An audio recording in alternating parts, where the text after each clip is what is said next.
제가 고등학교 3학년 때 이제 그때는 뭐 미술 전공을 했으니까요. 미술 실기를 준비하고 좀 뒤늦게 청년부에 올라갔습니다. 다른 친구들은 조금 일찍 수능 끝나자마자 청년부 활동을 하면서 이렇게 적응을 했을 텐데 저는 그때 한참 실기로 바빴죠. 미술 여러 가지 실기 그 학교마다 그 시험 보는 게 다르니까요. 거기에 맞춰서 시험을 준비하고 가서 시험을 치르고 마지막 실기 시험을 치른 날 제가 수원역에 딱 내려서 집을 향하는데 밤하늘에 눈이 내리더라고요. 저를 축복하는 것 같은 눈. 그래서 아름답게 혼자서 영화 찍으면서 왔습니다. 그 기쁜 마음으로 이제 청년배우를 갔어요. 가면은 나랑 친하게 지냈던 친구들 볼 수 있겠구나, 같이 기쁘게 예배를 드릴 수 있겠구나 하는 마음으로 갔는데 가니까 애들이 안 보여요. 그래서 얘네들이 어디 갔을까? 그 당시는 제가 다니던 교회에서는 청년배우가 토요일에 있었거든요. 토요일 밤에 가는데 그 분명히 고3 나랑 친했던 친구들이 안 보이더라고요. 그렇게 나랑 친했었고 열심히 했었고 같이 중고등부 생활 즐겁게 했던 애들이 보이지 않고 청년부 생활에 적응하면서 이렇게 하루하루 이렇게 시간을 보내는데 가끔 나오긴 하지만 그렇게 길게 교회에서 얼굴을 보지는 못했습니다. 저 때 그랬는데 점점 세월이 흘러갈수록 이게 더 심해지는 것 같다는 생각을 가져봐요. 제가 중고등부 교사를 하면서 이렇게 좀 아무래도 마음이 더 가는 친구들이 있잖아요. 마음이 더 가는 친구들이 있었는데 쟤는 청년부 가면 진짜 열심히 하겠다 싶은 친구가 있었거든요. 그런데 걔가 제일 먼저 안 나오더라고요. 여러분 어떻게 하실 겁니까? 이제 중고등부를 졸업하고 청년부에 올라가는데 여러분 그때 여기 계실 거예요? 네. 한 사람이 얘기했네요. 경제들이 저를 알아버렸습니다. 예. 저는 그게 되게 씁쓸했습니다. 중고등부 때 친했던 친구들, 세월이 가면 갈수록 물론 사람은 언젠가 헤어지게 돼 있다지만 점점 얼굴을 보기 힘들어지는 그런 환경. 근데 그게 세대가 지나면 지날수록 더 심해지는 걸 보면서 이런 많은 생각을 해봤어요. 여러분도 언젠가 원하든 원치 않든 그런 환경을 부딪히게 될 겁니다. 나랑 친했던 친구들은 다 어디 갔는가? 왜 교회엔 나 혼자 남아있는가? 혹은 왜 나 혼자 이전에 다녔던 교회가 아니라 다른 교회에서 신앙생활을 할 수밖에 없는가? 혹은 나는 왜 교회를 나가지 못하고 지금 이 자리에 저렇게 방하고 있는가? 등등. 이전에 즐거웠었던 때를 뒤로 한 채 좀 암울하고 어두운 세월을 보낼 때가 분명히 차오게 돼 있어요. 그때 여러분은 스스로를 돌아보게 됩니다. 나의 신앙은 과연 무엇일까? 그때의 신앙이 맞았나? 아니면 그냥 친구들이랑 있는 게 즐거워서 내가 그 안에 함께 있었기 때문에 내가 신앙이 있었다고 그렇게 혼자서 오해하고 그랬었던 건 아닌가 하는 생각을 진지하게 해보게 되더라고요. 오늘 본문을 보시면 지금 딱 그런 상황에 처해 있는 사람들의 모습을 보여준대요. 그냥 우리 정도 차원이 아니라 정말 심각한 위기 가운데 처해 있는 사람들의 모습을 보여줍니다. 바로 이스라엘 백성들이 바벨론의 포로로 끌려가 버리는 상황을 오늘의 본문은 보여주고 있어요. 1절 말씀 보시면 이렇게 되어 있죠. 유다왕 여호야김이 다스린 지 3년이 되는 해 바벨론 왕 느부갓네살이 예루살렘에 이르러 성을 에워쌌더니 지금 바벨론의 느부갓네살이 지금 예루살렘 성을 에워싸서 뭘 하려고 하는 걸까요? 당연히 쳐들어가려는 거죠. 왜 이런 일이 발생했는가? 지금 여호야김이 다스린 지 3년이 되는 해라고 얘기를 하고 있어요. 물론 그 전에 북이스라엘은 이미 멸망했어요. 거기는 아수르에 다 포로로 붙여박혀 버렸고 그 아수르를 이제 바벨론에 침공해가지고 이제 북이스라엘도 그 바벨론에 넘어가 버렸고 지금 여호야김은 다스린 3년이 되는 해에 왜 이런 일이 발생했는가? 이미 바벨론의 속구처럼 살아왔었거든요. 지금 이 당시 분위기의 이스라엘들은요. 그런데 분위기를 보니까 애굽이 강대국으로 떠오르고 있어요. 그래서 그 전에는 바벨론 눈치를 봐서 조공을 바쳐왔었는데 보니까 애굽이 떠오르고 있네요. 어떤 마음이 들죠? 내가 혹시 이 바벨론에게 반항을 하면은 애굽이 도와주지 않을까? 그런 생각을 했었던 것으로 보입니다. 그래서 그날 그 3년이 되는 해에 조공을 안 바쳐요. 어떻게 했을까? 지금 이런 바벨론 왕의 공격을 포위를 당하게 된 겁니다. 그 결과는 어떻습니까? 2절 주께서 유다 왕 여호야김과 하나님의 전 그릇 얼마를 그의 손에 넘기시매 그가 그것을 가지고 신을 땅 자기 신들의 신전에 갔다가 그 신들의 보물창고에 두었더라.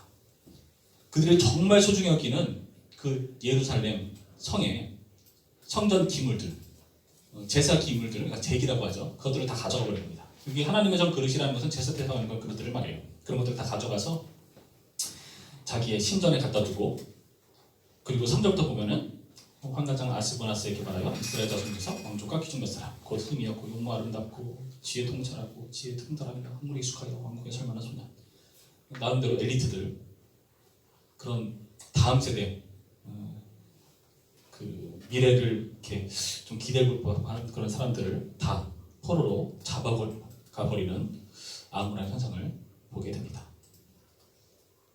여러분, 이들이 끌려간 자리를 지금 오늘 본문에서는 신할 땅이라고 표현을 해요. 신할 땅은 여러분 오늘 본문의 기자가 의도적으로 표현한 명칭입니다. 원래는 바벨론이라고 하는데 왜 그날따라 신할 땅? 바벨론의 옛 지명 이름이거든요. 왜 그때 옛날의 이름을 끄집어서 신할 땅이라고 하는가? 여러분, 신할 땅이 창세기에서 나와요. 어디 나오냐? 바벨탑을 세웠던 자리가 바로 신할 땅입니다. 그러면 여러분, 지금 이 기자가 신할 땅이라고 언급하는 것은 무슨 의미로 말하는 걸까요? 이 바벨론 이 땅이 하나님께 배은망덕하고 하나님을 대적하고 스스로 높아지려고 우월하려 하는 그런 못된 죄악으로 관영한 땅이었다라는 것을 우리에게 보여주고 있는 겁니다. 여러분, 이런 곳에서 이들은 포로로 잡혀가 버렸고요. 여기서 살아가야 돼요. 하나님의 자녀로. 만만치 않은 일이겠죠. 여기서 더해서 어떤 일까지 벌이는가? 4절 뒷부분으로 되어 있죠. 소년을 데려오게 하였고 그들에게 갈대아 사람의 한문과 언어를 가르치게 하였고, 거기서 배우는 게 갈대아 사람들의 문화와 그런 언어들을 공부합니다. 갈대아 사람이라는 것은 이방인들을 말하는 건데 그 이방인들의 그런 여러 가지 문화들을 배운 거예요. 당연히 하나님께서 기뻐하실 만한 내용들은 아닐 겁니다. 요즘 교육부에서 난리 나는 게 뭐죠?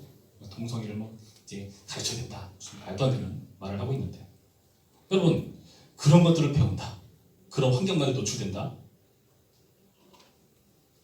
우리는 너무나 쉽게 넘어갈 수가 있다는 거죠.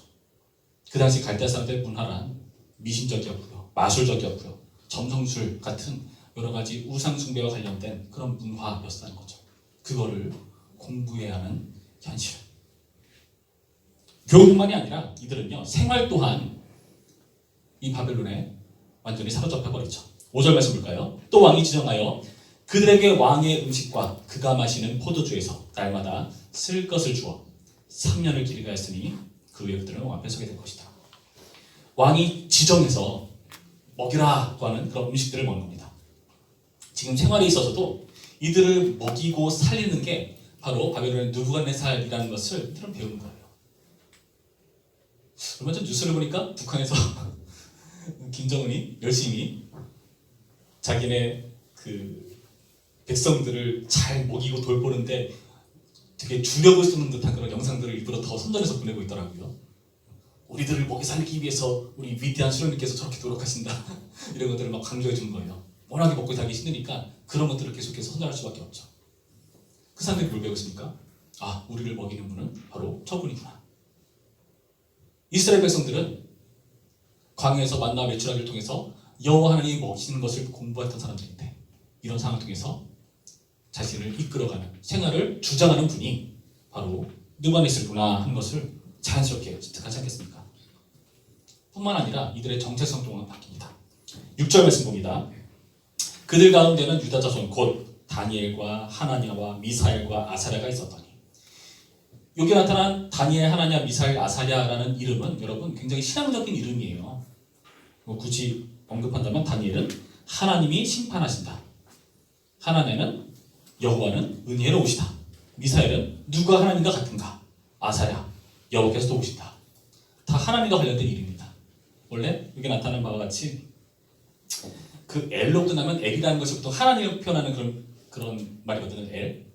그리고 야로 끝나잖아요. 여호와를 이렇게 줄여서 말하는 겁니다. 그러니까 하나님과 관련된 이런 이름을 이 가정에서 부모님이 지어줄 정도면 여러분, 이 가정이 어떤 분위기일까요?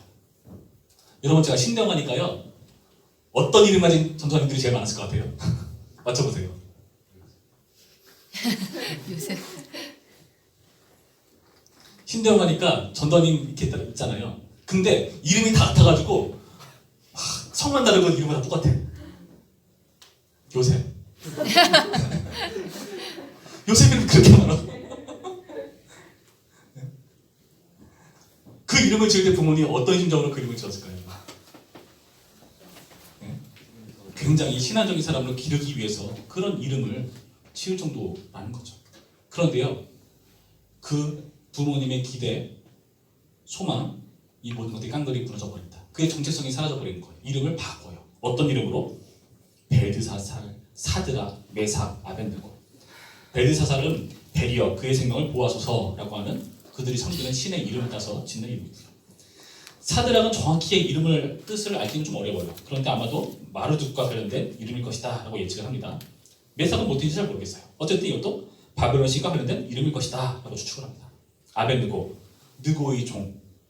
이 느고의 종이라는 것은 거기에 신의 종이 된다 그런 뜻을 말하는 거죠. 다시 말해서 완전히 이들은 바벨론 신에 사로잡혀 있는 그런 이름으로 정체성이 바뀌는 그런 지경에 놓인 겁니다.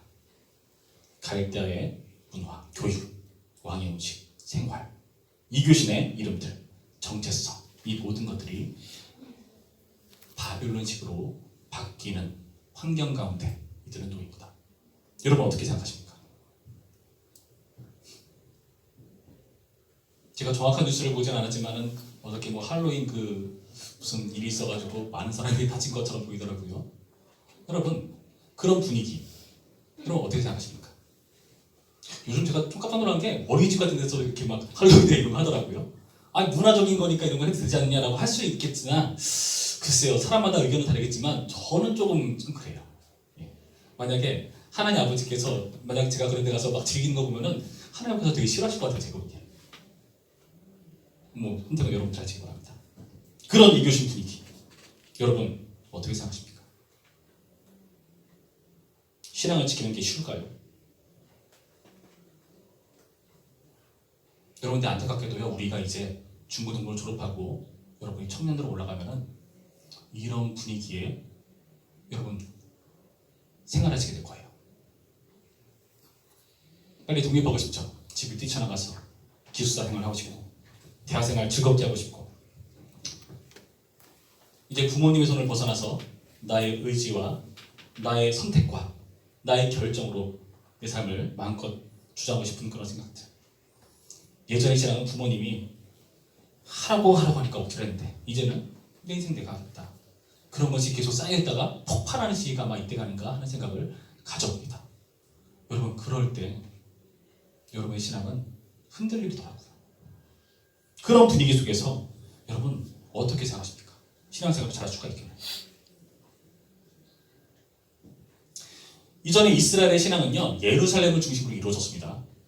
1년에 3차례 예루살렘 성으로 가서 거기서 제사를 드리고 하나님을 경배하고 예배하는, 그리고 이들은 절기라는 걸 지켜왔죠. 가정에서 열심히 배웠었던 그런 전통들, 기독교적인 문화들. 그런데 그게요 이제 다 없어져 버리고 신앙이다, 하나님이 대적하는 그런 분위기에서 앞으로 살아가야 돼요. 여러분이 이제 일주일 중에 하루, 이 주일은 이렇게 교회 안에서 여러분 생활하잖아요. 그렇죠? 근데 일주일에 하루가 아닌 나머지 6일 동안은 여러분 교회 예배당 밖에서 여러분 생활을 하죠. 여러분 그곳에서 과연 여러분의 신앙을 유지할 수 있는지. 성경책은 일주일에 한번 주일날 펼쳐보는 정도? 아니 지금은 뭐 스마트폰 있으니까 그냥 검색해서 찾는 정도?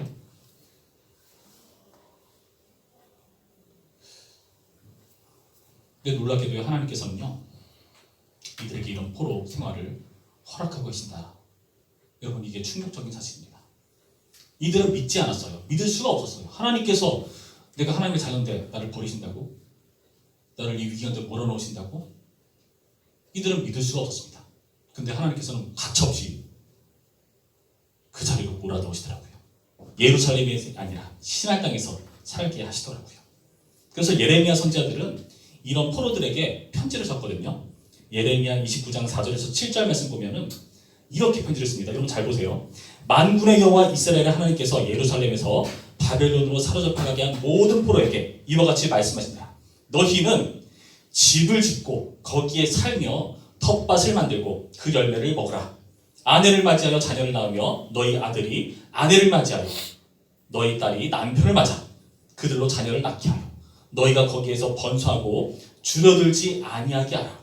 너희는 내가 사로잡게 한 그 성읍의 평안을 구하고 그를 위하여 여호와께 기도하라. 이는 그 성읍이 평안함으로 너희도 평안할 것입니다. 여러분 이게 무슨 말이죠? 너네 포로로 잡힌 그 땅에서 잘 먹고 잘 살아. 그 땅에서 자녀를 낳아. 대대손손 거기서 살아봐라 라고 말씀하시는 하나님. 여러분 이해가 되시나요? 그들에게 예루살렘이 어떤 땅인데, 다윗 성전 솔로몬 성전이 어떤 의미인데, 하나님께서 왜 이들을 이렇게 그 자리를 몰아넣으셨을까? 그들의 죄 때문에 물론 그 죄에 대한 심판으로 그런 징벌을 받게 하셨습니다. 그래도 이건 너무하잖아요. 근데 여러분 더 충격적인 건 무엇인지 아십니까? 여러분 2절 말씀 볼까요? 2절 말씀에 하나님께서 이런 말씀을 하세요. 주께서 유동한 여호와의 금과 하나님의 전그릇 얼마를 그의 손에 넘기시며. 여러분 잘 보세요. 지금 바벨론 사람들이 하나님의 전그릇을 빼앗아간 것처럼 우리는 생각할 수 있으나 주체가 누구죠? 하나님께서 하셨어요. 하나님께서 넘겨주었다라고 표현해요. 이게 정말 이해가 안 됩니다. 여러분 하나님 어떤 분인지 아세요? 바벨탑 때 어땠죠? 바벨탑은 정말 높게 쌓았잖아요. 그렇죠? 이들은 정말 높게 쌓아서 저 하늘 닿자. 그래서 우리의 이름을 내자 그렇게 말을 했어요. 근데 하나님이 내려와 보셔야 될 정도로 하나님께는 보잘것없는 그런 탑입니다. 하나님께서 어디로 혼자 빼서 흩어버리시죠. 사무엘서 말씀 보면은 이스라엘이 블레셋에게 언약궤를 뺏겨버립니다. 언약궤가 다윗 신전에 놓이게 되죠. 언약궤가 다윗이니까 이렇게 마주보고 있는 거예요. 그러면은 이들 생각에 하나님은 졌다. 다윗이 이겼다. 블레셋이 더 뛰어나다. 그런 말을 들으셔야 되는 상황입니다. 하나님께서 가만히 계실까요? 다음날 가보니까 다윗이 엎드려 있어요. 그 앞에서. 또 그 다음에 가보니까 머리가 부러져 있어. 다윗 왕을 무릎 꿇리시고 머리를 부숴버리시는 그 하나님이신데, 그리고 하나님께서 그냥 넘겨주신다? 성전의 기물을? 여러분 어떤 의미가 드세요?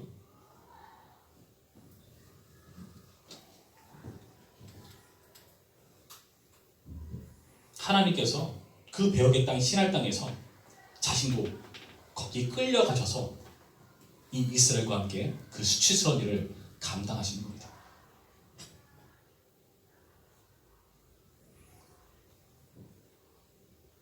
그 치욕의 자리에 하나님께서 함께 계신 거예요. 여러분 이게 충격입니다. 분명히 이들은 이들의 죄 때문에 하나님께서 그렇게 경고하셨고, 여러분 선지서의 대부분 말씀이 너네 지금 죄를 졌다고 회개하고 돌이켜라 그 내용이에요. 다. 그러다가 마지막 장에 소망의 메시지 예언으로 말씀해 주는 거죠. 내가 너희를 회복할 거야. 근데 그렇게 말을 듣고도 계속해서 배역하고 반역하고 우리는 서민이니까 우리는 하나님께서 살아계신 백성이니까 그러고 있다가 포로를 끌려가 버리죠. 근데 하나님께서 그 신명기서의 말씀대로 이들에게 그 죄에 대한 징계로 포로를 끌려가게 하시지만은 하나님은 잘했다. 너 같은 거 필요 없어. 가버려. 너네 보고 다른 백성 내가 세울 수 있어. 그러신 분이 아니라 같이 그 치욕의 자리에 함께 하시는 분으로 우리 가운데 나타나고 계시는 겁니다. 여러분 이것을요, 여러분 잘 생각해 보세요. 예수님이 그런 분이었습니다. 예수님께서 이 땅 가운데 오신다는 것이 우리는 너무 하도 익숙하게 들어가지고 이제는 감흥도 어쩌를. 근데 한번 진지하게 생각해 보세요. 내가 예수님이라면, 내가 하나님이라면 나를 불편하게 하는 그 사람, 가면은 나를 힘들게 하는 친구들, 나를 왕따시키는 그런 분위기, 아무도 내 말을 듣지 않고 믿어주지 않는 그런 환경 가운데 그 자리에 한시라도 잠깐이라도 머물 수 있겠는가? 예수님은 그렇게 하셨습니다. 여러분 그게 예수님의 성육신이에요. 여러분 그래서요, 여러분이 앞으로 이런 신앙을 보여줄 수 있는 이런 교회, 예배당, 이런 분위기에서 혹여나 머무지 못하는 상황 가운데 있을 때, 신앙을 지키기 어려운 환경 가운데 있을 때, 여러분 그때를 잘 들여다보시기 바랍니다. 여러분 그때 여러분이 진짜 내 신앙을 드러낼 수 있는 기회입니다. 내 신앙이 진짜인지 가짜인지, 그냥 분위기에 휩쓸려서 그럴듯해 보이는 신앙이었는지, 여러분 그때 드러나요. 여러분 영웅은 난세난다고 하죠. 그런 분위기에서 여러분의 신앙이 드러납니다. 제가 청년부 시절에 청년부 담당 목사님께서 이런 말씀하셨어요. 남자들은 군대 갔다 와봐야 신앙할 수 있고 여성들은 결혼해봐야 신앙할 수 있다. 무슨 말인가 했는데 그만큼 그 분위기가 신앙 지키기가 어렵다는 그런 말씀이었어요. 여러분이 학교 갔는데 우리 반에 있는 몇 명의 친구들, 거기 있는 반 전원이 다 크리스찬들이다. 그럼 되게 신앙생활 쉬울 겁니다. 그렇죠? 근데 나만 믿는다. 식사 시간에 기도하는 것도 창피하걸요. 사람들이 누가 볼까봐 빨리 기도하고 밥 먹고. 여러분 환경 속에서 여러분의 신앙이 증명됩니다. 그리고 하나님께서는요 그러한 기회를 우리들에게 늘 제공하세요. 야, 너 신앙 진짜인지 한번 보자. 이런 상황 속에서 너 나 찬양할 수 있니? 그런 분위기에서도 너네 교회 안 빠지고 꼬박꼬박 나갈 수 있니?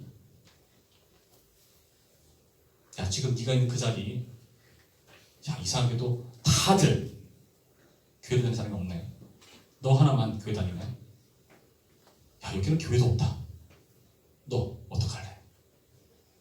그때 여러분의 신앙이 드러나는 겁니다. 여러분 오늘이 무슨 날인지 아세요? 이거 맞추는 사람이 진짜 대단하다. 오늘이 무슨 날인지 아십니까? 종교개혁 기념주일입니다. 네, 종교개혁 기념주일. 여러분 종교개혁 들어봤어요? 네. 누가 일으켰죠? 루터? 예, 루터, 마틴 루터. 여러분 그때는요 모든 사람들이 하늘 말씀대로 신앙생활을 하지 않던 때였어요. 교회가 굉장히 힘이 있었습니다. 교황이 막강한 권력을 휘둘렀고요. 교황이 말하면 곧 성경이에요. 성경보다 더 큰 권위를 있어요. 교황이.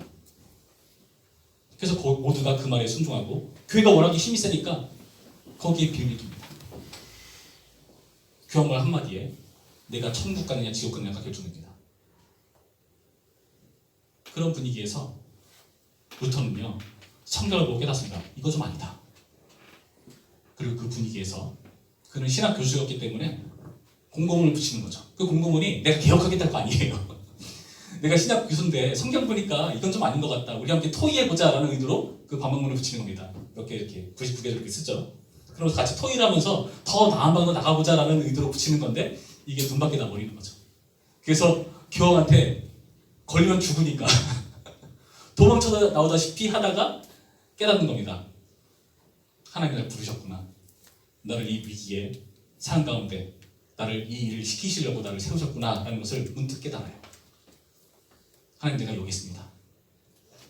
그러면서 그 말에 그 음성에 순종하면서 개혁을 추구해 나가죠. 마침 그때 하나님께서도 그 전세를 다 이렇게 통치하시는 분이시니까 그를 돕는, 물론 세계적인 그런 시각에서는 교황의 그 막강한 힘을 가진 것을 싫어하는 제후들이 루터에게 더 후원하는 뭐 그런 게 있겠죠. 그런 뭐 되게 복잡한 게 있지만 하나님께서 그런 것까지 다 사용하시면서 루터를 보호하세요. 그래서 결국에 처음으로 성경을 교황이나 사제들만 읽는 것이 아니라 일반적인 우리 같은 사람도 읽을 수 있도록 그들의 언어로 성경을 번역합니다. 그래서 성경을 읽을 수 있게 되었어요. 그래서 여러분 돈에 지금 성경이 들려있는 겁니다. 여러분 루터는요 그 최악의 상황에서 선구자, 개혁자의 글로 등장합니다. 여러분 만약에 그런 분위기, 나의 신앙을 드러낼 수 없을 것 같은 그런 환경에 있다. 여러분이 왜 거기에 있는지, 왜 하나님 나를 여기에 두셨는지 한번 돌아보세요. 하나님께서 나를 위해서, 나를 통해서 무슨 일을 하시려는가. 그리고 그 자리에 여러분 혼자 있는 것이 아니라 하나님께서 같이 함께 하신다는 생각을 기억하십시오. 오늘 말씀처럼 그 치욕의 자리에 하나님께서 함께 하십니다. 성전이 멸망됐으면 이스라엘의 모든 정체성은 끝난 건가요? 아니요. 성전의 성전됨은 하나님께서 함께 하심에 달려있죠. 그래서 하나님께서 거하시기 때문에 거기가 거룩한 장소, 성전이 되는 겁니다. 성전이 무너졌다? 하나님께서 함께 하시기 때문에 여러분 우리가 성전이 되는 거고 여러분 있는 그 자리가 성전이 될 수가 있는 겁니다. 이 말씀 기억하시면서 이런 환경 속에서 여러분의 신앙을 한번 증명해 보시는 기회 삼으시길 바랍니다. 시편 33편 말씀 보면은 이런 말씀이 있어요. 여러분 한번 보실까요? 시편 33편 13절부터 말씀 보면 이렇게 되어 있습니다. 여호와께서 하늘에서 굽어보사 모든 인생을 살피시며 곧 그가 거하시는 곳에서 세상의 모든 거민들을 굽어 살피시는도다. 그는 그들 모두의 마음을 지으시며 그들이 하는 일을 굽어 살피시는 이로다. 하나님께서 굽어 살피시는 분이라고 말씀하시죠. 여러분이 신앙을 드러내기 어려운 분위기와 상황, 분위기 속에서 여러분 절망적일 겁니다. 여러분 이렇게 그림을 그리다 보면은 이게 지워야 되는 순간들이 있잖아요. 고쳐야 되는 순간들. 근데요, 지우개질을 한 번, 두 번, 세 번 하면 나중에 지워지는 게 아니라 오히려 더 새카맣게 지고 그림이 망쳐지는 것 같은 순간들이 있어요. 하나님께서 굽어 살피신다고 말씀하시죠. 여러분이 이 세상 가운데 오히려 더 더럽게 만든 것 같고, 오히려 더 흠집을 내는 것 같고, 오히려 더 거슬리는 것처럼 보일 때 여러분 생각하시기 바랍니다. 하나님께서 여러분 굽어 살피십니다. 여러분이 지우개라면요, 이 세상을 지우는 게 아니라 여러분이 흰 선을 긋는 거예요. 하나님께서 그 선을 보시는 겁니다. 그게 하나님께서 보시는 아름다운 하나님 나라의 밑그림, 스케치가 되는 거예요. 여러분, 하나님께서 주목하실 때 여러분 하나님 눈에 띄실 수 있겠습니까? 여러분, 이 일에 우리가 모두 참여하는 그런 우리 중고등부 되기를 주님의 이름으로 축원합니다. 그럼 기도하시죠. 이렇게 기도합시다. 하나님, 점점 기독교가 쇠락해가고 있고 많은 사람들이 하나님을 섬기는 일에 이전처럼 호응하지가 않습니다. 이상하게 학년에 올라가면 올라갈수록 예전에 만나던 친구들이 하나둘 사라지기 시작하고 청년부에 올라가면은 아무도 보이질 않네요. 주님, 이런 상황 속에서 신앙생활이 재미없고 힘이 듭니다. 그래서 나도 하기 싫습니다. 그러나 주님, 그런 환경 가운데 우리가 놓이게 될 때 주님께서 우리에게 말씀하시는 바 그 자리에서 너의 신앙을 증명해봐라. 그 난세 속에서 내가 기뻐하고 증언하는 선구자로, 개혁자로, 영웅으로 그 자리에서 연약을 발휘해봐라. 그리고 그 자리에 내가 함께 있겠다 말씀하시는 그 하나님의 음성을 우리가 오늘 설교를 통해 듣습니다. 주여, 내가 있는 자리에서 하나님을 섬기는 신앙으로 설 수 있도록 인도하여 주시옵소서. 모든 신앙의 형태들이 제거됐을 때 예배당도 없고 성책도 없고 함께 동역하는 한 몸된 성도들도 없고 나 혼자 남아있는 것 같은 그때에 그러다가 함께 하시는 하나님을 우리가 믿기 때문에 그 자리에서 신앙을 증명할 수 있는 힘과 능력을 더하여 주시옵소서. 지금부터 내가 있는 자리, 가정, 학교, 친구들, 이 예배당 밖 어느 곳에서 주여 나를 통해서 하나님이 드러날 수 있도록 나와 함께 하시는 하나님의 능력이 나로 인해 이 세상 가운데 비춰질 수 있도록 주 나에게 힘과 용기를 더하여 주시옵소서. 우리 함께 기도합니다. 아버지, 나를 붙드시고 역사하여 주시옵소서. 하나님, 주님께서 우리에게 이해할 수 없는 말씀을 주십니다. 너희는 집을 짓고 거기에 살면 텃밭을 만들고 그 열매를 먹고 대대손손 거기서 살아라. 그 성에 후환을 걸고 그를 위하여 기도하라.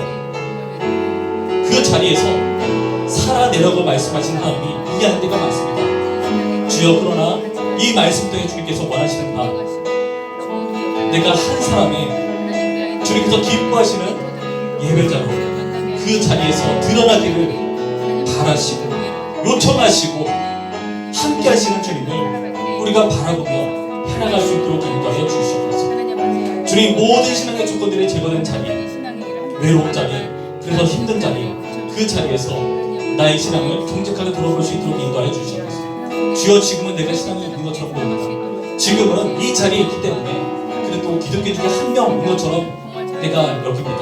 그러나 주님, 이 모든 것들을 뿔뿔이 흩어버리시고 민낯이 드러난 그 자리에서 네가 네가 진짜 신자인지, 네가 진짜 하나님의 형상인지를 확인해보라 말씀하시는 주여, 이 땅 가운데 오신 예수님을 생각하며 우리가 그 삶을 살아낼 수 있도록 인도하시고 이 세상 가운데 주의 빛을 발하는 그런 소중한 존재로 설 수 있도록 역사하여 주시옵소서. 참 좋으신 하나님 감사드립니다. 오늘의 말씀을 통해 우리에게 도전하시고 우리에게 요청하시는 하나님의 마음을 읽게 하시니 감사드립니다. 주님, 그렇습니다.